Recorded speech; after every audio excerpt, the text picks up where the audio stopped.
When Allah gave me freedom of choice, whatever I do, if anything happens, they say, oh, this was written and it's the will of Allah.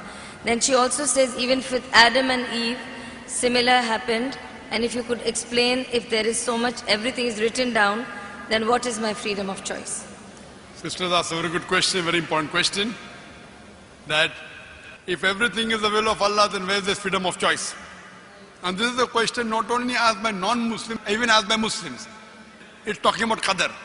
That if it is mentioned in destiny, that I'm going to rob, and if I rob, who's to blame? Allah is to blame.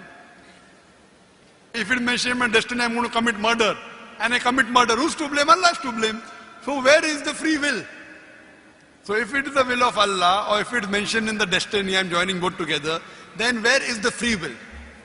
The reply to this question is, it's compulsory that every Muslim should believe in qadar, but you should understand what is the meaning of destiny.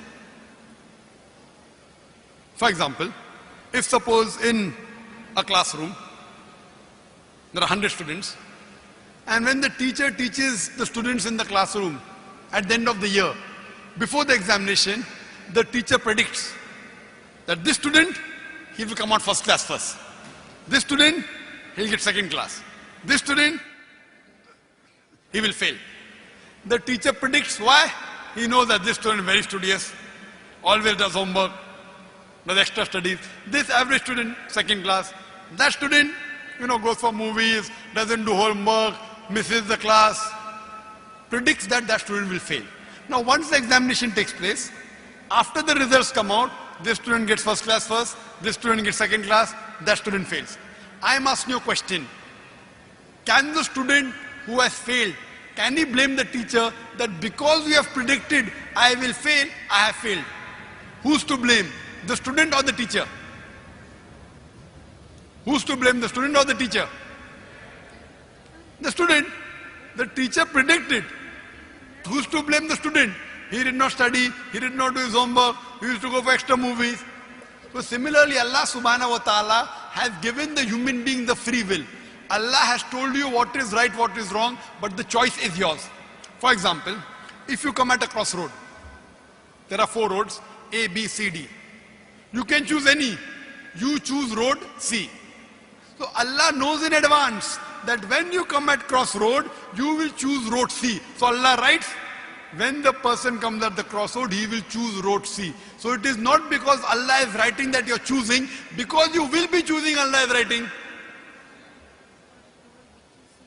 It is not because Allah is writing that you're choosing road C. It is because you will be choosing road C. Allah is ilme ghaib. He has knowledge of the future. He writes in advance. After you choose road C, you come at another crossroad, 5 roads, 1, 2, 3, 4, 5. Like after you pass the 12th standard, you can become engineer, you can become doctor, you can become businessman. You choose to become a businessman. Choice is yours. But Allah knows in advance that after you pass standard 12th, you will choose to become a businessman. It is not because Allah is writing that you're becoming a businessman. Because you wanted to become a businessman, Allah is writing in advance. And what you understand here, that if Allah wants, He can easily change it. For example, if in a classroom, in the mathematics examination, the teacher gives the paper 2 plus 2 is equal to how much? Now why she is supervising? The student writes 2 plus 2 is equal to 5. The teacher will not correct, the teacher can correct. But if the teacher corrects, you will say the teacher is unjust. If teacher says, don't write 5, write 4. All the other students will, this is examination. Why are you interfering? So if Allah wants, He can change. But because He has given you free will, He is letting you take your decision. So this life is a test for the hereafter.